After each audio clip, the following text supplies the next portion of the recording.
بسم الله الرحمن الرحيم. அஸ்ஸலாமு அலைக்கும் வரஹ்மத்துல்லாஹி வபரகாத்துஹு. அன்பிற்குரிய சகோதர சகோதரிகளே, நீங்களும் ஆலிம்களாகலாம் என்ற தினசரி பாடத்தில் ஒவ்வொரு புதன்கிழமை தோறும் உசூலுல் ஃபிக்ஹ் என்ற இஸ்லாமிய சட்ட விதிகளை பற்றி நம்ம அறிந்து வருகிறோம். அதாவது இஸ்லாத்தில் சட்டங்களை எதிலிருந்து எடுப்பது, எவற்றை ஆதாரமாக கொள்வது, எந்த மாதிரி ஆய்வுகளை மேற்கொள்வது, இது குறித்த பாடத்துக்கு பேர் தான் உசூலுல் ஃபிக்ஹ் என்கிற பாடம். அதில் நம்ம கடைசியாக என்ன பார்த்துட்டு வர்றோம்னு கேட்டால், நபிகள் நாயகம் ஸல்லல்லாஹு அலைஹி வஸல்லம் அவர்களுடைய சொற்கள் எப்படி ஆதாரமாக இருக்கிறதோ, அவங்களுடைய செயல்கள் எப்படி ஆதாரமாக இருக்கிறதோ, அந்த மாதிரி தான் அவங்களுடைய அனுமதி, அங்கீகாரம், இதுவும் மார்க்கத்திலே ஒரு ஆதாரம் என்பதை பார்த்து வருகிறோம். அந்த வகையில் ஏற்கனவே கூட இந்த தஃப் அடிக்கிறதை பற்றி பெருநாள் தினத்திலையும் கல்யாண நேரத்திலையும் தஃப் அடிக்கிறது சம்பந்தமான சில ஹதீஸ்களை பார்த்தோம். அதில் எல்லாம் ரசூல்லா தஃப் அடிக்க சொல்லலை. ஆனாலும் அப்படி அடித்தவங்களை அந்த பெருநாள் தினத்தில் அனுமதிச்சிருக்கிறாங்க, கல்யாண நேரத்தில் அனுமதிச்சிருக்கிறாங்க என்று நம்ம பார்த்தோம். அந்த வகையில் தஃப்பு சம்பந்தமாகவே வரக்கூடிய இன்னொரு ஹதீஸ் திருமதி 3690வது ஹதீஸில் வருகிறது. அபூ புரைதாங்கிறவங்க அறிவிக்கிறாங்க. என்ன அறிவிக்கிறாங்கன்னு கேட்டால், ஹரஜ ரசூலுல்லாஹி ஸல்லல்லாஹு அலைஹி வஸல்லம், ரசூல் ஸல்லல்லாஹு அலைஹி வஸல்லம் அவர்கள் புறப்பட்டார்கள். ஃபீ பாலி மகாசிஹி, மகாசி என்று சொன்னால் போர்கள். பாலி மகாசின்னா போர்களில் ஒரு போரில், சில போர்னால் ஒரு போர்னு அர்த்தம். ஃபீ பாலி மகாசிஹி, அவங்களுடைய போர்களிலே ஒரு போரில் ரசூலுல்லாஹ் புறப்பட்டார்கள், ஒரு போருக்கு புறப்பட்டார்கள். போரில் புறப்பட்டார்கள் என்று தான் அரபியில் ஃபீ போட்டு சொல்லுவாங்க. தமிழில் போருக்குன்னு தான் நம்ம லாமுடைய அர்த்தம் கொடுத்து தான் தமிழில் பேசுவோம். போர்களில் புறப்பட்டார்கள்னு அரபியில் சொல்லணும். தமிழில் போருக்கு புறப்பட்டார்கள்னு போட்டால் தான் தமிழ் நடைக்கு சரியாக வரும். அப்போ ஃபீனா லீங்கிற அர்த்தம் தான் வரும், சரியா? ஃபீ பாலி மகாசிஹி, அவங்களுடைய போர்களில் ஒன்றுக்காக புறப்பட்டார்கள்.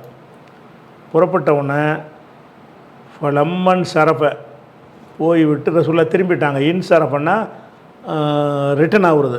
ஃபலம்மா இன் சரஃப, அவர்கள் திரும்பிய பொழுது, மதீனாவுக்கு வந்தபோது, ஜாத்து ஜாரியத்துன் சௌதா. சௌதான்னா கருப்பு நிற பெண் அப்படின்னு அர்த்தம். ஃபலாங்கிறது பெண்பாலுடைய வார்த்தை. அஸ்வதுன்னா ஆம்பளைக்கு அஸ்வதும்பாங்க. அஸ்வதுனா கருப்பான ஆள். கருப்பான பொம்பளைக்கு சொல்கிறாருந்தா சௌதாவு, கருப்பு நிற பெண் அப்படின்னு அர்த்தம். அஹ்மர்னா சிகப்பான ஒரு ஆள்னு அர்த்தம். ஹம்ராவுனா சிவப்பி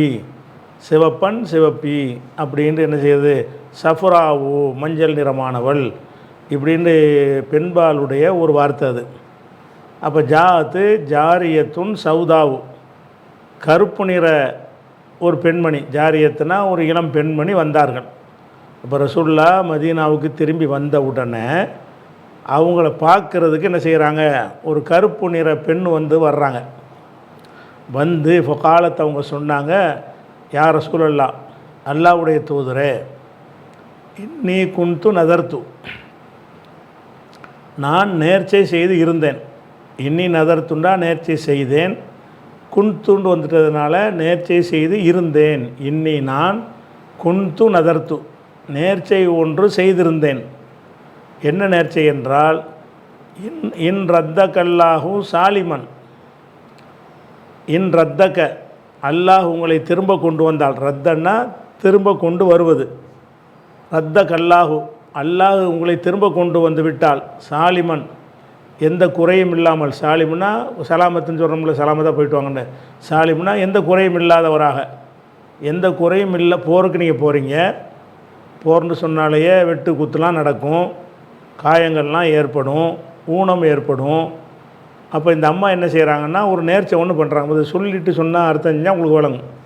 ரசூலுல்லா போருக்கு போன உடனே இந்த அம்மா என்ன செய்கிறாங்கன்னா அந்த கருப்பு நிற பெண்மணி வந்து ஒரு நேர்ச்சை பண்ணுறாங்க. என்ன நேர்ச்சைன்னா, ரசூலுல்லா போருக்கு போயிருக்கிறாங்க, எந்த விதமான காயங்கள் துன்பங்கள்லாம் இல்லாமல் நல்லபடியாக அவங்க திரும்பி வந்தாங்கன்னு சொன்னால் அவங்க முன்னிலையில் பாட்டு படித்து தஃப் அடித்து நான் பாட்டு படிப்பேன்.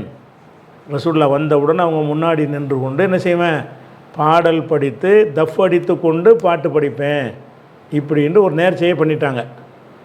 இதை நிறைவேற்றலாமான்னு கேட்டு தான் இப்போ வர்றாங்க. ரசூலுல்லா வந்து போருக்கு போயிட்டு திரும்பி வந்துட்டாங்க. இப்போ காலத்தை அந்த அம்மா சொன்னார்கள், யா ரசூலுல்லா, அல்லாஹ்வுடைய தூதரே, இன்னி குன்து நதர்த்து, நான் நேர்ச்சை செய்தவளாக இருந்தேன். என்னென்னு நேர்ச்சை செஞ்சேன்னு கேட்டால், இன் ரத்தக்க அல்லாஹு, அல்லாஹ் உங்களை திரும்ப கொண்டு வந்து விட்டால், சாலிமன் குறை இல்லாமல், எந்த ஒரு குறையும் இல்லாமல் சலாமத்தா அல்லாஹ் உங்களை திருப்பி கொண்டு வந்து விட்டால், அன் அல்ரிப, நான் அடிப்பது என்று நேர்ச்சை செய்தேன். என்ன அடிப்பது? பைன எதைக்க, உங்கள் முன்னால் அடிக்க வேண்டும். எதை அடிக்கணும்? துஃபி, கொட்டு அடிக்க வேண்டும். உங்கள் முன்னாடி ஒரு கொட்டு அடித்து தகன்னா, நான் பாடல் படிக்க வேண்டும், இப்படி நான் நேர்ச்சை பண்ணிட்டேன். அப்போ சும்மா உட்காந்து பாட்டு படிக்க அவங்க நேர்ச்சை பண்ணலை. இப்போ ரசூலுல்லா மட்டும் நல்லபடியாக திரும்பிட்டாங்கன்னா அந்த மகிழ்ச்சி இருக்கும்ல, ரசூலுல்லா நல்லபடியாக திரும்புறது என்பது ஒரு மகிழ்ச்சி தானே. அல்லாஹ்வுடைய தூதர் எந்த ஒரு குறையும் இல்லாமல் திரும்பி வந்துட்டாங்கன்னா அது ஒரு மகிழ்ச்சி தான். அது அந்த மகிழ்ச்சியை கொண்டாடும் விதமாக உங்கள் முன்னாடி வந்து கொட்டு அடித்து பாட்டு படிக்கிறதுன்னு நான் முடிவு செஞ்சுட்டேன், நேர்ச்சை செஞ்சுட்டேன் அப்படிங்கிறாங்க. அப்போ அன் அல்ரிப பைன எதைக்க துஃபி, உங்களுக்கு முன்னால் துஃபு அடிப்பது என்ற, துஃபுன்னா தஃப்புன்னு தமிழில் செஞ்சுக்கிறோம், தஃப்பு அடிப்பது என்று, துஃபுன்னா கொட்டு, டொப்பு டொப்புன்னு சத்தம் வருதுல, டொப்புன்னு வருதுல்ல, அதான் துப்புன்னு பேர் வச்சு விட்டாங்க. துஃபு என்று சொன்னால் கொட்டடிப்பது என்று நான் வந்து நேர்ச்சி செஞ்சுட்டேன். அத்தகண்ணா, பாடல் தகண்ணான்னா பாடினான்னு அர்த்தம். அத்தகண்ணான்னா வருங்காலத்தில் தன்னிலை ஒருமை. வருங்காலத்தை தகண்ணா எத்தகண்ணாண்டு வரும். எத்தகண்ணா யானின்னு வந்துட்டு இருந்தீங்கன்னா அத்தகண்ணா நத்தகண்ணா அப்படின்னு வருங்காலத்தில் ஒருமை. இது அத்தகண்ணா, நான் பாடல் படிப்பது என்றும் நேர்ச்சை செய்துவிட்டேன் அப்படின்னு சொல்லி, அதாவது நிறைவேற்றலாமான்னு கேட்குறாங்க. அது நிறைவேற்றலாமான்னு கேள்வி அதில் இல்லை. ரசூலுல்லாட்ட இதை சொல்கிறாங்க. சொன்ன உடனே இப்போ கால லஹா ரசூலுல்லாஹி ஸல்லல்லாஹு அலைஹி வஸல்லம், ரசூலுல்லா வந்து அந்த பெண்ணுக்கு சொன்னார்கள், இன் குந்தி நதர்த்தி, நீ நேர்ச்சை செய்து இருந்தால், ஃபொல்ரிபி அடித்துக்கொள், தஃப ஃபொல்ரிபி பித் துஃபி, தஃப் அடித்துக்கொள், ஓ இல்லா, அப்படி இல்லாவிட்டால் என்ன, ஒ இல்லம் குந்தி நதர்த்தி, ஒ இல்லம் தக்கூனி நதர்த்தி, நீ வந்து நேர்ச்சை செய்யாமல் இருந்தால் ஃபொலா தல்ரிபி அடிக்காத. அப்போ நீ தப்படிக்கிறன்னு, தப்படித்தல் என்பது ஒரு பெரிய விஷயம் கிடையாது, அது ஒரு தேவையற்ற விஷயந்தான். நேர்ச்சைன்னு நீ பண்ணிடும்போது ஒரு ஹராம் இல்லையில, ஹராமுக்கு நேர்ச்சை பண்ணக்கூடாது. ஹலாலான விஷயத்துக்கு வந்து என்ன செய்யலாம், தடுக்கப்படாத விஷயத்துக்கு நேர்ச்சை பண்ணலாம். பாடல் வந்து தடுக்கப்பட்டதில்லை, மியூசிக்கு தான் தடுக்கப்பட்டிருக்கு, பாட்டு வந்து தடுக்கப்பட்டதில்லை. அந்த மியூசிக்கிலேயே தஃப்புங்கிறது தடுக்கப்பட்டதில்லை. தஃப்பு இந்த கொட்டு மட்டும் அடிக்கிறாங்கல்ல, இந்த கொட்டு அடித்தல் என்பது தடுக்கப்பட்டது இல்லை. அப்போ என்ன செய்கிறாங்கன்னா ரசூலுல்லாஹ் அந்த அம்மாவுக்கு என்ன சொல்கிறாங்கன்னா, இதெல்லாம் தேவையில்லை, வந்து பாட்டு படித்து கொட்டு அடிக்கிறலாம் ஒரு நல்ல ஒரு விஷயமா, அது தேவையில்லை தான். ஆனாலும் நேர்ச்சைன்னு நீ செஞ்சிட்டில்ல, இறைவனுக்காக நான் அதை செய்வேன், சந்தோஷத்தை வெளிப்படுத்துவேன் என்று நேர்ச்சை செஞ்சு இருப்பாயானால் நீ அப்படி நடந்து கொள், ஓகேன்றாங்க. அப்போ இன் குந்தி நதர்த்தின்னா இப்படி நதர்த்தி அன் தல்ரிபி பித் துஃபி, துஃபு அடிப்பதற்கு வந்து நீ நேர்ச்சை செய்து இருந்தால் ஃபொல்ரிபி பித் துஃபின்னு வச்சுக்கணும், தஃப் அடித்துக்கொள். ஓ இல்லா, அப்படி நேர்ச்சை எதுவும் செய்யாமல் இருந்தால், இல்லான்னு சொன்னால் தவிரங்கிற ஒரு அர்த்தத்துக்கு ஒரு இல்லா இருக்குது. இந்த இல்லா வந்து அந்த தவிரங்கிற அர்த்தத்துடைய இல்லா கிடையாது. இது ரெண்டு சொல்லுடைய இது, இன் ப்ளஸ் லா. இன்டா ஷர்த்து, லாண்டா இல்லை. இன் ப்ளஸ் லா, இல்லாவிட்டால். அப்போ இல்லல்லாஹுங்கிறோம்ல, அல்லாவை தவிரண்டு, அந்த இல்லா வந்து ஒரே சொல்லு, இல்லாங்கிறதே ஒரு சொல்லு. இந்த இல்லாங்கிறது ஒரு சொல்லு கிடையாது. இன் ப்ளஸ் லா. இன் எதுக்கு வரும்? வந்தால், போனால், செஞ்சால். அந்த இந்த இந்த இருக்குல்ல, எங்கள் ஊர் இன் இருக்குல்ல, இந்த ஒரு இன் போட்டிருக்கோம்ல, இந்த இன்னு தான் இங்கேயும் இருக்குது. அப்போ இன்னோட லாவை சேர்த்திங்கன்னா இன் லாண்டு வரும். அப்போ வந்து எழுத்துடைய சட்ட பிரகாரம், ஹர்ஃபுடைய சட்டத்தின் பிரகாரம் இது உங்களுக்கு துவக்கத்தில் நடத்தியிருக்கிறோம். சுக்குன் வச்ச லாமுக்கு பிறகு சுக்குன் வச்ச நூனுக்கு பிறகு லாம் ஒருமையானால் அந்த நூனு லாமாக மாறிவிடும். மின் லதுன்க என்றால் மில்லதுன்க, மின் லதுன்கன்னு வருது. இன்னுக்கு பிறகு லாம் வந்துச்சுன்னா எப்படி மாறிக்கிறேன்? மில்லதுன்க, மின் லதுன்கன்னு எழுதி இருப்பாங்க, படிக்கிறது மில்லதுன்கன்னு படிப்போம். அந்த மாதிரியான ஒரு வகையில் இந்த இடத்துல என்னது? இன் ப்ளஸ் லா. இன் என்றால் இருந்தால், இன் ப்ளஸ் லான்னா வந்து இல்லாவிட்டால், இல்லான்னா அப்படி இல்லாவிட்டால், எப்படி இல்லாவிட்டால்? நேர்ச்சி செய்யாமல் இருந்தால், அதாவது நேர்ச்சி செஞ்சு இருந்தால் நீ தப்பு அடித்துக்க. இல்லா நீ நேர்ச்சி செய்யாமல் இருந்தால் ஃபலா வேண்டாம். ஃபலான்னா ஃபலா தல்ரிபி, நீ தப்பு அடிக்காத அப்படிங்கிறாங்க. தப்பு அடிக்கிறத ரசூலுல்லாஹ் என்ன செய்கிறாங்கன்னா அதை வந்து அனுமதிக்கிறாங்க. நேர்ச்சி செஞ்சால் நீ அடிச்சுக்கன்ட்டாங்க. அப்போ இந்த அம்மா வந்து நேர்ச்சி தானே செஞ்சுருக்கிறாங்க. அதனால் ஜஅலத்து தல்ரிபு, இந்த அம்மா என்ன செய்கிறாங்கன்னா அடிக்க ஆரம்பித்தார்கள். ஜால வந்து ஜாலன்னு இருக்குல்ல, இந்த ஜால என்ற வார்த்தையை நீங்கள் சர்ஃபில் உங்களுக்கு ஏற்கனவே நம்ம சொல்லி இருக்கிறோம். இது வந்து அஃபாலு சொன்ன யாபம் இருக்குது, சொல்லலைன்னா புதுசாக தெரிஞ்சுக்கிறங்க. ஜால என்கிற ஒரு சொல்லுக்கு வந்து ஒன்றை ஆக்குவது, உருவாக்குவது அப்படின்னு சொல்கிறதுக்கு ஜாலன்னு சொல்லுவாங்க. ஒன்றை வேறொன்றாக மாற்றுவது, அதுக்கும் ஜாலம்பாங்க. அதாவது ஜால் து தகிக்க, மாவை வந்து ஹுபுசன் ரொட்டியாக மாற்றினேன். அப்போ ஜாலன்னு சொன்னால் ஒன்றை வேறு ஒன்றாக மாற்றுவது, மாவை ரொட்டியாக மாற்றுவது, துணியை சட்டையாக மாற்றுவது, அரிசியை சோறாக மாற்றுவது. அப்போ ஒன்றை வந்து வேறு ஒன்றாக மாற்றுறதுக்கு ஜால என்கிற வார்த்தையை சொல்லுவாங்க. அந்த இடத்துல வந்து ஜாலங்கிறது அது மாற்றுறதுங்கிற அர்த்தம் வந்துடும். ஜாலன்னு சொன்னால் ஒன்றை உருவாக்குவது, அது மாதிரி வந்து அர்த்தத்துக்கும் ஜாலங்கிறது வரும். இது இல்லாமல் வந்து ஒரு செயலை வந்து செய்ய ஆரம்பிக்கிறார்ல, அந்த ஆரம்பித்தார் என்பதற்கும் ஜாலன்னு வரும். இப்போ உதாரணமாக அக்கலைன்னா சாப்பிட்டான், அக்கலை என்றால் சாப்பிட்டான், ஏக்குலுன்னா சாப்பிடுவான். ஜால ஏக்குலு, ஜால ஏக்குலுன்னு வந்துச்சுன்னு சொன்னால் ஒருவன் சாப்பிட ஆரம்பித்தான்னு அர்த்தமாயிரும். ஜால ஜெய்துன் ஏக்குலு, ஜெய்து சாப்பிடுவான்னு அங்கே இருக்கிறது. சாப்பிடுவான்னா இனிமேல் சாப்பிடுவான்னு அர்த்தம் தருது. இந்த ஜாலவை சேர்த்தவொன்னே என்ன வந்துடும்னு கேட்டால், இப்போ தான் சாப்பாட்டை கையில் வச்சு கொஞ்சம் கையில் வாய்க்குள்ளே வைக்க போகிறான், சாப்பிட ஸ்டார்ட் பண்ணிட்டான். ஒரு செயலை வந்து ஸ்டார்ட் பண்ணிட்டான்னு சொன்னால் அதுக்கும் ஜாலை போடுவாங்க. ஆனால் ஜாலை போட்டு அதுக்கு பின்னாடி இன்னொரு வினை சொல்லையும் சேர்த்துருவாங்க. அந்த தல்ரிபுன்னு வருதில்ல, தல்ரிபு என்றால் அடிப்பாள்னு அர்த்தம். இப்போ ஜாலத்து தல்ரிபு என்றால் அடிக்க ஆரம்பித்தாள். ஜாலத்துன்னு வந்து ஜாலத்துக்கு பிறகு இன்னொரு வினை சொல் வருதான் நீங்கள் பார்க்கணும். ஜால ஏக்குலு, ஜால எல்ரிபு, ஜால எம்சி, ஜால யுசல்லி. ஜால யுசல்லினா தொழ ஆரம்பித்தான், ஜால எம்சின்னா நடக்க ஆரம்பித்தான். அப்போ இந்த ஜால வந்து சுரு ஷரான்னு ஆரம்பித்தான் இருக்குல்ல, அந்த ஆரம்பித்தான் என்ற அர்த்தத்திற்கும் ஜால என்பது வரும். இப்போ இந்த ஜால வந்து ஆரம்பித்தாண்டு வந்து எப்படி நம்ம கண்டுபிடிக்கணும்னு கேட்டால், ஜாலவுக்கு பிறகு ஜாலவே ஒரு வினை சொல்லு, வினை சொல்லுக்கு பிறகு இன்னொரு வினை சொல்லு வருது. அப்படி வரும் என்று சொன்னால் அந்த ரெண்டாவது வர்ற வினையை வந்து ஆரம்பித்தாண்டு இதுக்கு அர்த்தம் செஞ்சிடணும். அப்போ வந்து என்ன செய்கிறாங்கன்னா ரசூலுல்லாஹ் சொன்னோன்னே ஜாலத்து, இப்போ ஜாலத்துக்கு அர்த்தம் செய்யக்கூடாது. இது வந்து ஷுருவுடைய ஃபேலாக இருக்கிறதுனால, ஆரம்பித்தல்ங்கிற கருத்தில் வரக்கூடியதாக இருக்கிறதுனால இந்த செயலை சொல்லிட்டு தான் ஜாலவுக்கு அர்த்தம் செய்யணும். இப்போ ஜாலத்துன்னு நிப்பாட்டிக்கிட்டு ஜாலத்து தல்ரிபு, அடிக்க ஆரம்பித்தாள். அந்த ஜாலத்துக்கு இந்த அடிப்பதை சொல்லிட்டு தான் ஜாலவுக்கு அர்த்தம் செய்யணும். அப்போ ஜாலத்து தல்ரிபு, அந்த பெண்மணி வந்து அடிக்க ஆரம்பித்தார். தல்ரிபுனா தல்ரிபு பி துஃபி, தஃப் அடிக்க ஆரம்பித்தார்.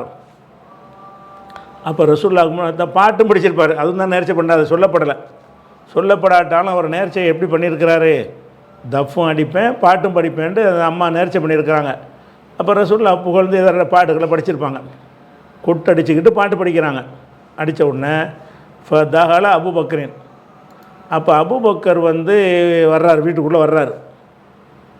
ஒஹிய தல்ரிபு, அந்த பெண்மணி அடித்து கொண்டே இருந்தார். அடித்து கொண்டிருக்கும், இது ஹால், இது இந்த ஜும்ல வந்து ஹால். வஹிய தல்ரிபு, அவர் அடித்து கொண்டு இருக்கும் நிலையில், இந்த வாவு வந்துருச்சுன்னு சொன்னால் அடித்து கொண்டு இருக்கும் நிலையில் அபூபக்கர் வர்றார். அப்போ அபூபக்கர் வந்தவுடனே வந்து அபூபக்கர் வந்துட்டார, நிப்பாட்டணும்ல, நிப்பாட்டலை. ரசூலுல்லாஹ்வுக்கு முன்னாடி அடிச்சுக்கிட்டே இருக்கிறாங்க. அபூபக்கர் உள்ளே நுழையிறாங்க. வஹிய தல்ரிபு, அந்த அம்மா அடிச்சுக்கிட்டே இருக்கிறது. சும்மா தகல அலியும், பிறகு அலி நுழைந்தார், அலி வந்தார். ஒஹிய தல்ரிபு, அந்த பெண்ணை அடித்து கொண்டே இருக்கிறார்கள். சும்மா தகல உஸ்மானு, பிறகு உஸ்மான் உள்ளே வர்றாரு. ஒஹிய தல்ரிபு, அந்த அம்மா தஃப் அடிச்சுக்கிட்டே தான் இருக்கிறாங்க. சும்மா தகல உமரு, பிறகு உமர் வந்தார். உமர் வந்தவுடனே அல்கத்தி துஃப, துஃபு இந்த அல்கண்டா அப்படி இப்படி தூக்கி போடுறது, கையில் வச்சு என்ன செய்கிறது, இப்படி தூக்கி போடுறோம்ல, இந்த தூக்கி போடுறதுக்கு அல்கான்னு சொல்லுவாங்க. அல்காவுடைய பெண்பால் வந்து அல்கத்து. அல்கத்தி துஃப, அந்த அம்மா வந்து துஃபை வந்து போட்டு விட்டார்கள். தஹத்த இஸ்திஹா, இஸ்தி என்றால் அவங்க உட்கார்ற இடம், அந்த பின்பக்கம், அதாவது கீழே போட்டு உட்காந்து விட்டார்னு அர்த்தம். தஹத்த இஸ்திஹா, அவங்களுடைய பின்பக்கத்துக்கு கீழே, தகுத்துண்டா கீழே. உமரை பார்த்தவனை பயந்துக்கிட்டு தப்பத்தி கீழே போட்டு அதில் உட்காந்துக்கிட்டாங்க. அந்த தஃபை கவுத்தி போட்டு அதில் உட்காந்துருப்பாங்க. அவளுக்கு உட்காந்துட்டு கீழே போட்டு விட்டு சும்மா காதத்து அலைகி, பிறகு அதன் மீதே உட்கார்ந்து கொண்டார்கள். அப்போ இது நடக்குது சம்பவம். இப்போ கால ரசூலுல்லாஹி ஸல்லல்லாஹு அலைஹி வஸல்லம், அப்போ ரசூல் ஸல்லல்லாஹு அலைஹி வஸல்லம் சொன்னார்கள், இன்ன ஷைத்தான, ஷைத்தான் என்பவன் லயகாஃபு மின்க யா உமர், உமரே, உம்மை பார்த்து ஷைத்தான் பயப்படுறான், ஷைத்தான் வந்து உன்னை பார்த்து பயப்படுறான் பாரு அப்படிங்கிறாங்க. அதை விளக்குறாங்க எப்படின்னு. எப்படி பயப்படுறான், இன்னி குந்து ஜாலிசன், நான் உட்காந்துக்கிட்டு இருந்தேன். ஒஹிய தல்ரிபு, இந்த அம்மா வந்து அடித்து கொண்டு ஜஃப் அடித்து கொண்டு இருக்கும்போது நான் உட்காந்துக்கிட்டு இருந்தேன். இப்போ தஹல அபூபக்கரின் ஒஹிய தல்ரிபு, அபூபக்கர் வந்தார், இந்த அம்மா அடிச்சுக்கிட்டே இருக்கிறாங்க. சும்மா தஹல அலியும் ஒஹிய தல்ரிபு, பிறகு அலி வந்தார், அடிச்சுக்கிட்டே இருக்கிறாங்க. சும்மா தஹல உஸ்மானும் ஒஹிய தல்ரிபு, உஸ்மான் வந்தார், அப்போ அடிச்சுக்கிட்டு இருக்கிறாங்க. ஃபலம்மா தஹல்த அன்த யா உமர், உமரே நீ உள்ளே வந்த உடனே ஆல்கத்தி துஃப, இந்த தஃபை அந்த அம்மா கீழே போட்டுருச்சு, ஷைத்தான் பயப்படுறான் பாரு உன்னை பார்த்து அப்படின்னு சொல்கிறாங்க. அப்போ இதுதான் ஒரு சம்பவம். இதில் என்ன இருக்குன்னு கேட்டால், சில அங்கீகாரங்கள். இதில் ஒரு அங்கீகாரம் என்னென்னு கேட்டால், நம்ம ஏதாவது தப்பு வந்து கல்யாணத்துக்கு தப்பு அடிக்க அனுமதி இருக்குது. கல்யாணம் இல்லாமல் வந்துக்கிட்டு 2 பெருநாட்களுக்கு, 2 பெருநாள்னால் தஷ்ரீக்குடைய நாளையும் சேர்த்து 5 நாளைக்கு, நோம்பு பெருநாள், ஹஜ்ஜி பெருநாள், அப்புறம் வரக்கூடிய ஒரு 3 நாள், அந்த 3 நாளில் தான் தப்பு அடித்தாங்கன்னு அந்த ஹதீஸில் ஐயாம மீனாண்டு வருதில்ல. அப்போ 5 நாள் இருக்குது. இந்த 5 நாட்கள்லையும் நம்ம கொண்டாட்டம்ங்கிற வகையில் தப்பு வந்து அடிச்சுக்கிட்டு என்ன செய்யலாம், பாட்டுக்கிட்டலாம் படிச்சுக்கிடலாங்கிறது அது ஒரு மற்ற நேரத்தில் அது வந்து நல்ல காரியம் இல்லை. அதே மாதிரி ஒரு கல்யாணம் இருக்குதா, அது ஒரு சந்தோஷமான விஷயம், அதுக்கு ஒரு தப்பு அடிச்சுக்கிறங்க. ரொம்ப லிமிட் பண்ணுது இஸ்லாம். அது மொத்தமாகவும் தடுக்காமல் அதை ஒரு கண்ட்ரோலில் வைக்கிது. இதுக்கப்புறம் வந்துக்கிட்டு அப்புறம் தப்பு அடிக்க நல்ல காரியம் கிடையாது. அது சும்மா எதுக்கத்தான் ஆடிக்கிட்டு பாடிக்கிட்டு கொட்டடிக்கிட்டு இருக்கிறதெல்லாம் அதில் வந்து நீங்கள் டைவர்ட் ஆகி போயிடுவீங்க மார்க்கத்தை விட்டு. ஏதோ ஒரு சந்தோஷத்துக்குரியன்னு ஒரு 2 விஷயம் தரப்பட்டு, உங்களுக்கு பெருநாள் ஒன்று கல்யாணம் ஒன்று தரப்பட்டுருக்கு, அதில் அடிச்சுக்கிற வேண்டியதுதான். இந்த சம்பவத்தில் என்ன வருதுன்னு கேட்டால், இதனையும் வேணான்னு தான் ரசூலுல்லாஹ் சொல்கிறாங்க. எதனால் செய்ய சொல்கிறாங்கன்னா, நேர்ச்சேன்னு பண்ணிட்டேன், நேர்ச்சேன்னு ஒன்று பண்ணிவிட்டால், இந்த தப்புங்கிறது பொதுவான ஒரு அனுமதிக்கப்பட்ட, சில நேரத்தில் அனுமதிக்கப்பட்டிருக்கு இல்லையா, ஒரு சந்தோஷத்தில் நீ செய்ய போகிற, ரசூலுல்லாஹ் திரும்பி வந்துட்டாங்கன்னா ஒரு மகிழ்ச்சி உனக்கு. அதனால் நீ நேர்ச்சை பண்ணியிருந்தால் நிறைவேற்றிக்க, இல்லாட்டி எதுவும் செய்யாதுன்ட்டாங்க. அப்போ சும்மா உட்காந்துட்டு பொட்டடிக்கிறது என்பது ஒரு நல்ல ஒரு செயல் இல்லை. அதனால சைத்தானுங்கிறாங்க ரசூலுல்லாஹ் என்ன செய்கிறாங்க, அதனால தான் சைத்தானுடைய வேலைன்னு அதுக்கு தான் சொல்கிறாங்க. அப்போ சைத்தானுடைய உன்னை கண்டவுடனே சைத்தான் பயப்படுறான்னு ரசூலுல்லாஹ் சொன்னதுக்கு காரணம் என்னென்னு கேட்டால், இந்த தஃப் அடித்தல் என்பது பொதுவாக நமக்கு 2 நேரங்களில் அனுமதி இருந்தாலும் மற்ற நேரங்களில் அது தவிர்க்கிறது நல்லது. ஆனால் இந்த அம்மாவுக்கு ரசூலுல்லாஹ் அனுமதி எது கொடுத்தாங்கன்னு கேட்டால், நேர்ச்சைன்னு பண்ணின காரணத்தினால கொடுக்குறாங்க. நேர்ச்சை பண்ணிட்டாங்கன்னா நேர்ச்சை ஒரு கெட்ட செயல், ஒரு அனுமதிக்கப்பட்ட செயல் தானே, ஒரு சின்ன அளவுக்கு குறைந்த அளவுக்கு இது அனுமதிக்கப்பட்ட ஒரு செயல் தப்புங்கிறது. அதுக்கு நேர்ச்சை பண்ணதுனால ரசூலுல்லாஹ் செய்ய சொல்லிட்டாங்க. அப்போ இதில் என்னென்ன அங்கீகாரம் நமக்கு வருதுன்னு கேட்டால், ஒரு விஷயத்திற்கு ஒரு சந்தோஷமான ஒரு விஷயத்திற்கு நீங்கள் நேர்ச்சை மாதிரி ஒன்று செஞ்சிட்டீங்க. நேர்ச்சையாக என்ன செய்ய, தப்படித்தல்ங்கிறது பெரிய ஒரு எப்பவும் செய்கிற ஒரு காரியம் அல்ல. நீங்கள் என்ன செய்கிறீங்கன்னு கேட்டால், எங்கள் வாப்பா ஊர்லேருந்து சந்தோஷமாக வந்துட்டா அவங்க முன்னாடி நான் கூட்டடிப்பேன் அப்படின்ற மாதிரி சொல்கிறீங்கன்னு வைங்க, அதுக்கு தப்படிக்கலான்ற மாதிரி கருத்து வருது. ஆனால் அது அப்படி எடுக்கக்கூடாது. ஏன்னு கேட்டால், இதில் எதனால் இது மார்க்கம் ஆகுது தெரியுமா? உங்கள் வாப்பா வர்றதுக்கு உங்கள் உம்மா வர்றதுக்கெலாம் கொட்டடிக்கிறது இபாதத்தில் வருமானா வராது. ஆனால் அல்லாஹ்வுடைய ரசூல் சாலிமாக திரும்பி வந்துட்டாங்கன்னு சொன்னால், கொட்டடித்தல் என்பது ரசூலுல்லாஹ்வுடைய மேலே உள்ள ஒரு முகப்பத்தை காட்டக்கூடிய, ஒரு மகிழ்ச்சியை காட்டக்கூடிய ஒரு விஷயமாக அது அமைந்திருக்கிறது என்ற காரணத்தினால் என்ன செய்கிறாங்கன்னு கேட்டால், நேர்ச்சைன்னு பண்ணிட்டு செஞ்சுக்கங்கிறாங்க. அப்போ நம்ம என்ன செஞ்சிடக்கூடாதுன்னு கேட்டால், கண்டதுக்கு நேர்ச்சி செஞ்சிடக்கூடாது. இது நேர்ச்சிங்கிறது இபாதத்தெலாம் செய்யணும். இது எப்படி இபாதத் ஆகுதுன்னு கேட்டால், ரசூலுல்லாவை சம்மந்தப்பட்டு ரசூலோடைய முகப்பத்துக்கு செய்கிறேன்னு அவங்க செஞ்சாங்க பாருங்கள், அதனால தான் இபாதத்தில் வருது. இல்லாட்டி சும்மா கொட்டடிக்கிறலாம் ஒரு வணக்கமா இல்லை. ரசூலுல்லாஹ் வந்ததனுடைய மகிழ்ச்சியை வெளிப்படுத்துறது ஒரு வணக்கம். ரசூல் ஸல்லல்லாஹு அலைஹி வஸல்லம் அவர்கள் எந்த குறைபாடும் இல்லாமல் திரும்பி வந்துட்டாங்கன்னா இப்போ சந்தோஷத்தை வெளிப்படுத்துவது என்பது ஒரு வணக்கம். அந்த ஒரு நல்ல காரியம்ங்கிற அடிப்படையில் அதனால தான் நேர்ச்சை செஞ்சால் நீ செஞ்சுக்கங்கிறாங்க. நேர்ச்சை செய்யலைன்னு சொன்னால் நீ செய்யக்கூடாது. அப்போ இந்த மாதிரி ரசூலுல்லாவுக்கு ஒரு விஷயம் நடந்துருச்சு அப்படிங்கிற ஒரு விஷயமாக இருந்து அதில் ஒரு மகிழ்ச்சியை வெளிப்படுத்துவது இபாதத்தில் சேரும். நம்ம குடும்பத்தில் உள்ள ஒரு ஆளுக்கு ஏதாவது சந்தோஷமாக நடந்துச்சுன்னா அது இபாதத்தில் வணக்கத்தில் சேராது. அப்போ ரசூல் ஸல்லல்லாஹு அலைஹி வஸல்லம் அவர்களுக்காகத்தான் இந்த அம்மா நேர்ச்சை பண்ணுறாங்க. என்ன நேர்ச்சை பண்ணுறாங்க? ரசூலுல்லாஹ் மாத்திரம் நல்லபடியாக திரும்பி வந்துட்டாங்கன்னு கேட்டால் அந்த சந்தோஷத்தை ரசூலுல்லாஹ்க்கு முன்னாடி நான் காட்டுவேன், தஃப் அடித்து பாட்டு படித்து காட்டுவேங்கிறாங்கல்ல. அப்போ ரசூலுல்லாஹ்வுடைய முஹப்பத் என்பது அங்கே அடங்கி இருந்த ஒரு காரணத்தினால தான் கல்யாணம் எப்படி நமக்கு ஒரு கொண்டாட்டமாக இருக்கிறதோ, பெருநாட்கள் எப்படி கொண்டாட்டமாக இருக்கிறதோ, அல்லாஹ்வுடைய ரசூல் எந்த ஒரு குறையும் இல்லாமல் திரும்பி வந்து விடுவது என்பது ஒரு கொண்டாட்டம். ஆனால் ரசூலுல்லாஹ் மௌத்துக்கு பிறகு இந்த மாதிரி கொண்டாட்டத்தெல்லாம் செய்ய முடியாது. ஏன்னு கேட்டால் அவங்க வாழ்க்கை முடிந்து விட்டது. அப்போ ரசூலுல்லாஹ் பிறந்த நாளுக்கு நாங்கள் கொண்டாடுறேன்டா, ரசூலுல்லாஹ் வரப்போகிறாங்களா, தெரிய போகிறாங்களா? ரசூலுல்லாஹ்வுக்கு முன்னாடி தானே இந்த மகிழ்ச்சி அந்த அம்மா காட்டியிருக்கிறாங்க. அந்த மாதிரி ஒரு விஷயம் வருது. அப்போ அந்த மாதிரி இதிலேருந்து ஒரு பொதுவாக நம்ம எடுத்துக்கிற இயலாது, ஒரு சம்பவமாக தெரிஞ்சுக்கிடலாம். அதே நேரத்தில் இது பொதுவாக நல்லது இல்லைங்கிறது இதிலே வருது. என்ன வருது? இது ஒரு நேர்ச்சை செஞ்சதுக்காக நான் பொதுவாக அனுமதிச்சிருக்கிறேன். பொதுவாக இந்த தப்புங்கிறது நல்லது கிடையாது. அது சமுதாயமே விளங்கி வச்சுருக்கிறாங்க. அதனால தான் அபூபக்கர் உமர் வந்தோன்னு டக்குன்னு அதை கொட்டை மறைக்கிறாங்க, அந்த அம்மா மறைக்கிறாங்க. ஏன்னு கேட்டால் அதுக்கு இது ஒரு நல்ல செயல் இல்லை. உமர் கண்டிப்பார், ரசூலுல்லாஹ்வுக்கு முன்னாடி கண்டிப்பார்னா என்ன அர்த்தம்? மார்க்கத்தில் தவறாக இருந்தால் தானே கண்டிப்பார், ரசூலுல்லாஹ்வுக்கு முன்னாடி கண்டிக்கிறதா இருந்தால் அப்படின்னு நினச்சி என்ன செய்கிறாங்க, அந்த அம்மா மறைச்ச ஒன்று தான் உமரே ஷைத்தான் உன்னை பார்த்து பயப்படுறது பார்த்தியா அப்படின்னு சொல்லி இந்த சம்பவத்தை எடுத்து காட்டுறாங்க. இதுவும் தப்பு சம்மந்தப்பட்டது தான். இதில் நமக்கு என்ன ஒரு இதில் என்ன விளங்குறோம் என்று கேட்டால், அந்த கொட்டடித்தல் என்பது பொதுவாக நல்லது கிடையாது. கல்யாணத்துக்கு அடிக்கலாம்ங்கிறது நேற்றைய போன வாரத்து பாடத்தில் பார்த்துட்டோம். அதே மாதிரி இதுக்காக வேண்டி பெருநாளைக்கு உள்ளதுக்கு கொட்டடித்து மகிழ்ச்சியை கொண்டாடுறது இருக்குது.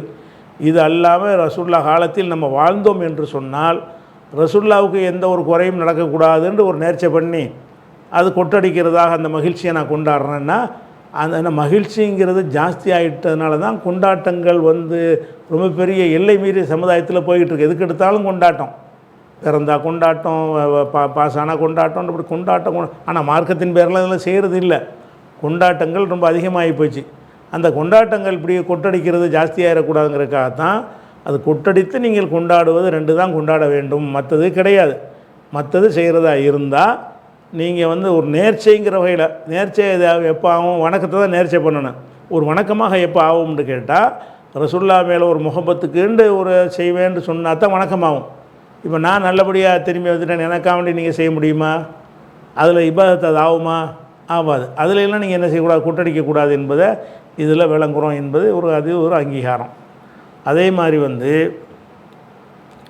ரசூலுல்லாவோட அங்கீகாரத்துக்கு இன்னொரு ஹதீஸை பாருங்கள். இந்த ஹதீஸ் என்னென்னு கேட்டால் அம்ர் இப்னு லாஸ் அவர்கள் அறிவிக்கிறாங்க. அம்ர் இப்னு லாஸுங்கிறது ஒரு மூத்த சஹாபி அறிவிக்கிறாரு. அவர் என்ன சொல்கிறாருன்னு கேட்டால், எஹத்தலம்து ஃபீ லைலத்தின் பாரிதத்தின். எஹத்தலம் என்று சொன்னால் அதாவது உறக்கத்திலேயே ஸ்கலிதமாயிடுறது, விந்து வெளிப்படுறது, தூக்கத்திலே இப்படி ஏற்படும். அதுக்கு பேர் எஹ்திலாம் அப்படின்னு சொல்லுவாங்க. அதை வந்து இவங்க வந்து ஒரு போருக்கு போயிருக்கிறாங்களா, அதை பற்றி அவர் சொல்கிறார். அம்ர் இப்னு லாஸ் சொல்கிறாரு, எஹ்தலம்து எனக்கு வந்து ஸ்கலிதமாகி விட்டது, அதாவது இது உறக்கத்தில் விந்து வெளிப்பட்டு விட்டது. அது எப்போ நடந்துச்சுன்னு கேட்டால், ஃபீ லைலத்தின் பாரிதத்தின், ஒரு குளிரான ஒரு இரவு, நல்ல குளிர் இரவில் படுத்து கிடக்கும்போது என்ன செய்யுது, இரவில் அவருக்கு விந்து வெளிப்பட்டுருச்சு. இது எப்போ நடந்த சம்பவம்னு கேட்டால், ஃபி கசுவத்துனா யுத்தம், போர். தாத்து சுலாசில்னா அந்த போருக்கு ஒரு பேர்.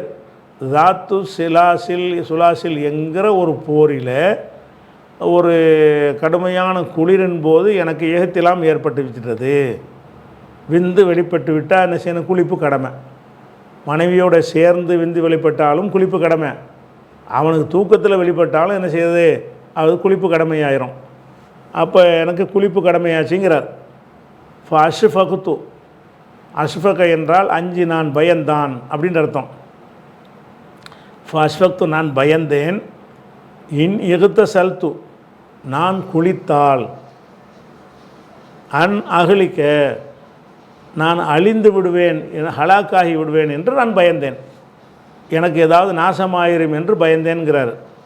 அது கசலன்னா கழுவுனான்னு அர்த்தம். கசலன்னா ஒரு துணியை கழுவுறோம்ல, அதுக்கு பேர் வந்து கசலை. நம்மளாக குளிச்சுக்கிட்டோம்னு சொன்னால் எகுத்தசலை. கசலன்னா கழுவுறது, எகுத்தசலைன்னா குளிக்கிறது. கழுவுறன்னு அர்த்தம். நம்ம வந்து வேறு ஒன்றை கழுவுறோம்ல, அதுக்கு பேர் கசலை. நம்மளே நம்ம கழுவிக்கிறோம்ல, அதுக்கு பேர் எகுத்தசலை. அப்போ இன் எகுத்தசல்து, நான் குளித்து விட்டேன் என்று சொன்னால், அன் அகலிக்க, நான் ஹலாக்காகி விடுவேன் என்று அஷ்ஃபக்து பயந்தேன். அதான் குளிர்னா அப்படி குளிராக இருக்குது. தொழுகைக்கு குளிச்சு ஆகணும், சுபு தொழுகைக்கு இப்போ குளிச்சு ஆகணும். குளிச்சு இப்போ தண்ணியை ஊற்றணுன்னு வைங்க, தண்ணி ஐஸ் கட்டியாக இருக்குது. அதை வந்து ஊற்றுனா நான் செத்துருவேன்னு பயந்தேன். ஹலாக்காயிருவேன்னா சாவுறதையும் குறிக்கும், வேறு ஏதாவது கேடுகள் வரும்ல, வேறு ஜன்னி மாதிரி ஜுரம் மாதிரி வந்துடும், எதை வேணாலும் எடுத்துக்கலாம். அப்போ நான் என்ன நினைச்சேன்னு கேட்டால், இப்போ வந்து நமக்கு வந்து விந்து வெளிப்பட்டு விட்டது, எஹ்திலாம் ஆகிடுச்சு. எஹ்திலாம் ஆன பிறகு இப்போ நம்ம குளிக்கணும், இப்போ தொழுகைக்கு குளிக்கணும். குளிக்கிறது இவர் தான், தொழுகை நடத்த வேண்டிய இமாமாவும் ஒரு தளபதி இவர் தான். தொழுகை நடத்த வேண்டிய இமாமாவும் இவர் இருக்கிறாரு. அவர் என்ன பண்ணுறாருன்னு கேட்டால், அவர் யோசிக்கிறார், நாம் வந்து இப்போ இந்த குளித்தோம் என்று சொன்னால் நமக்கு ஒரு கேடு ஏற்படும்னு அவருக்கு ஒரு பயம் ஏற்பட்ட உடனே ஃபதயம்மம்து, நான் தயமம் செய்தேன். சும்மா சல்லைத்து பி அஸ்ஹாபி அசுபுக, பிறகு என் தோழர்களுக்கு சுபுகை நான் தொழுவித்தேன். தயமம் செஞ்சு, குளிக்காமல் தயமம் செஞ்சு, குளிப்புக்கு பதிலாக தயமம் செஞ்சு என்ன செய்கிறாரு, சுபுகை தொழுவிச்சிட்டார். தொழுவிச்சோன்னே இதை எல்லாத்தையும் சொல்லியிருப்பார்னு நினைக்கிறேன், இந்த மாதிரி ஆகிப்போச்சுன்னு. ஃபதக்கரு தாலிக்கல் இந்நபி ஸல்லல்லாஹு அலைஹி வஸல்லம், பிறகு வந்து இந்த சம்பவத்தை மதீனாவுக்குலாம் வந்த பிறகு அதெல்லாம் சேர்த்துக்கிறணும். ரசூல்லா அங்கனுக்குள்ளே இருந்தாங்க சொல்கிறதுக்கு, போருக்கு அனுப்பி வச்சுருக்கிறாங்க. ரசூல்லாட்ட சொன்னாங்கன்னா எப்படிது, பாதமா ரஜா இல்லல் மதீனாவுக்கு வந்த பிறகுன்னு வச்சுக்கிறணும். இப்போ தக்கரு தாலிக்க, இதை வந்து சொன்னார்கள். எப்போ சொன்னார்கள், பாதமா ரஜா இல்லல் மதீனாவுக்கு வந்த பிறகு சொன்னார்கள். லின் நபி ஸல்லல்லாஹு அலைஹி வஸல்லம், நபி ஸல்லல்லாஹு அலைஹி வஸல்லம் அவர்களை நோக்கி சொன்னார்கள். என்ன சொன்னார்கள், சொன்ன உடனே ஃபகால, எப்படி சொல்லியிருப்பாங்க, இந்த ஆள் வந்து குளிக்காமல் தொழுவிச்சுட்டாங்க. பயணத்திலேருந்து வந்தவங்க என்ன செஞ்சிட்டாங்கன்னா, ரசூல்லாட்ட வந்து இவர் குளிக்காமல் எங்களுக்கு தயமம் பண்ணி தொழுவிச்சிட்டாரு அப்படின்னு சொல்லிவிட்டாங்க. அப்போ ரசூல்லா கேட்குறாங்க, யா அம்ரே சல்லைத்து பி சஹாபிக்க வான்த ஜுனுபுன், குளிப்பு கடமையான நிலையிலே நீ உன் தோழருக்கு தொழுவிச்சியா அப்படின்னு கேட்குறாங்க. சொன்ன உடனே அஹ்பர்துஹு, அவர்களுக்கு நான் அறிவித்தேன், ரசூலுல்லாவுக்கு நான் அறிவித்தேன். எதை அறிவித்தேன்? பில்லதி மன அணி, என்னை தடுத்ததை, இப்போ எது தடுத்ததோ அதை பற்றி அறிவித்தேன். மின்னல் எகுத்திசாலி, குளிப்பதை விட்டும் எது என்னை தடுத்தது, குளிர் தானே தடுத்துச்சு, அந்த விஷயத்தை நான் குளிர்னால தான் நான் குளிக்கலை என்று சொல்லிவிட்டு அதான் நான் குளிக்கலைங்கிறாரு. இதை பதில் சொல்கிறார். மேலும் சொல்கிறார், குல்த்து, மேலும் ரசூலுல்லாஹ்ட்ட நான் சொன்னேன், இன்னி சமயத்துல்லாஹ யகூல், அல்லாஹ் குரானில் சொல்வதை நான் கேட்டிருக்கிறேன். குரானில் அல்லாஹ் என்ன சொல்கிறான்னு கேட்டால், அவளா தக்குத்துலு அம்புசக்கும், உங்களை நீங்கள் கொன்று விடாதீர்கள், உங்களையே நீங்கள் கொன்று விடாதீர்கள். இன்னல்லாஹ கானபிக்கும் ரஹீமா, அல்லாஹ் உங்கள் மீது இரக்கமுள்ளவனாக இருக்கிறான்னு சொல்லி 4வது சூறாவில் 29வது வசனம் இருக்குதுல்ல, அந்த ரசூலுல்லாஹ்ட்ட இதை சொல்கிறார். இந்த வசனத்தை நினச்சி பார்த்தேன், அதனால் நான் தயமம் செஞ்சுட்டு தொழுதேங்கிறார். இந்த வசனம் என்ன சொல்லுது? உங்களை நீங்கள் கொள்ளாதீர்கள்னு சொல்லுது. அப்போ உங்களை கொள்ளாதீர்கள், நீங்கள் ஒரு காரியத்தை செய்கிறதா இருந்தால் அந்த செஞ்சால் உங்களுக்கு கேடு வரும் என்றால் அதை நீங்கள் செய்யக்கூடாது.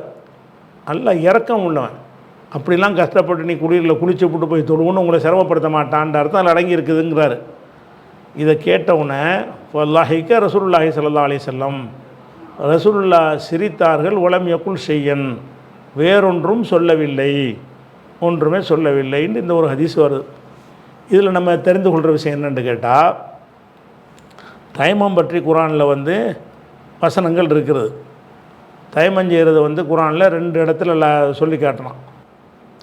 2 இடத்துல என்ன சொல்கிறான்னு கேட்டால், அதாவது நீங்கள் என் குந்தும் ஜுனுபன், நீங்கள் குளிப்பு கடமையாக இருந்தால் ஃபத்தஹரு, குளிப்பு கொள்ளுங்கள்.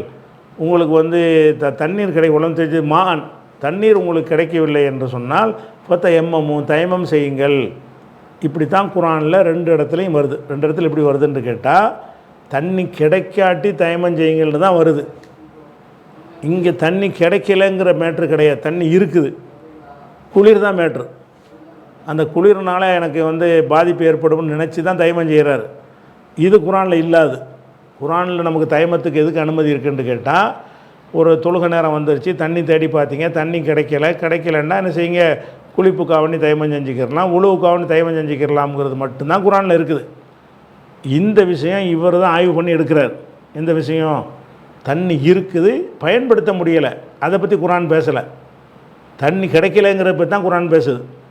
இவர் என்ன செய்கிறாருன்னு கேட்டால், தண்ணி கிடைக்கத்தான் செய்யுது, கிடைச்ச ஐஸ் மாதிரி இருக்குது, அந்த கடுங்குளிரில் போய் நம்ம அதை யூஸ் பண்ணோன்னா நமக்கு எதாவது கேடு வந்துடுமே, குளித்தா சரி வராத அப்படின்னு நினைத்து, அதுவும் எதை வச்சு நினைக்கிறாரு, உங்களை நீங்களே அழித்து கொள்ளாதீர்கள், வலா தக்குத்துலு அம்புசக்கும், உங்களை நீங்களே அழிச்சிக்கிறாதீங்க நல்லா சொல்கிறான்.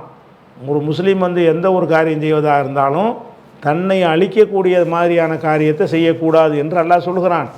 அதனால் நான் குளிருக்கு தயமம் செஞ்சேங்கிறார். இவர் தான் முதல்ல செய்கிறார். அதை குளிருக்கு தயமத்தை ரசூலுல்லாஹ் இப்போ அங்கீகரிச்சிட்டாங்க. குளிருக்கு தயமம் செய்யலாம் என்பது எதை கொண்டு நிரூபணமாகுது என்று கேட்டால், குரானை கொண்டு நிரூபணமாகலை, ரசூலுல்லாஹ்வுடைய நேரடி சொல்லை கொண்டு நிரூபணமாகலை, வேறு ஒருத்தர் செஞ்சதை அங்கீகரித்து சிரித்தாங்கல்ல.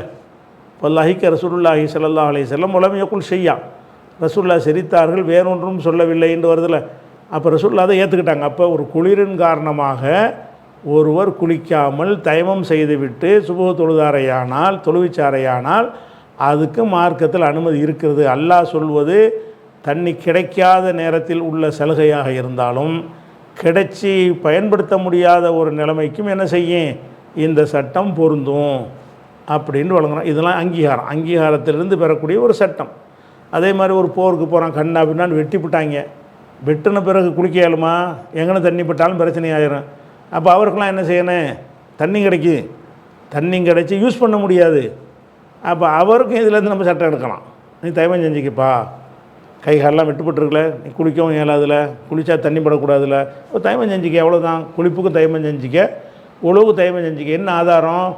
ரசூலுல்லாஹ் அம்ர் இப்னு ஆஸ் அவர்களுக்கு அங்கே குளிருக்காக செய்வதற்கு அனுமதி கொடுக்குறாங்க. அதில் உங்களை நீங்கள் அழித்து கொள்ளாதீர்கள் வசனத்தை வச்சு தான் அவர் விளங்கினார். அதையும் ரசூலுல்லாஹ் அங்கீகாரம் கொடுத்துட்டாங்க. அந்த அடிப்படையில் இப்போ நான் குளிப்பது எனக்கு வெட்டுக்காயம் ஏற்படும்போது குளித்தா எனக்கு கேடு வருமா வராதா? வரும்ல. விட்டுரு, தயமம் செய்யி, இப்படி எல்லாம் எடுப்பதற்கு இந்த ஒரு இது ஆதாரமாக இருக்குது. இது குறித்த மேலும் விவரங்களை இன்ஷா அல்லாஹ் நம்ம அடுத்த வாரத்துக்கு பார்ப்போம்.